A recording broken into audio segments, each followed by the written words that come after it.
Hi again, this is a Gillette razor in a black Bakelite plastic container.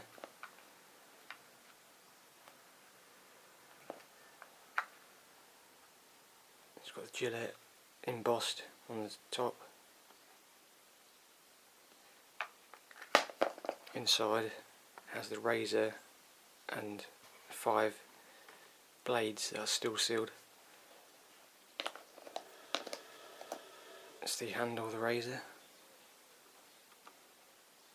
It's got Gillette made in USA.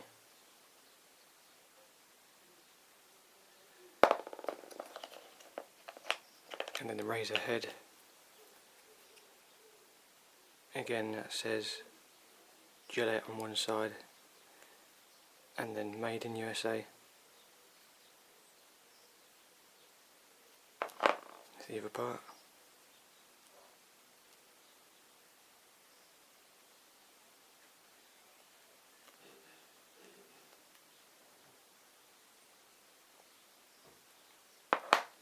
And then the 5 blades are still sealed.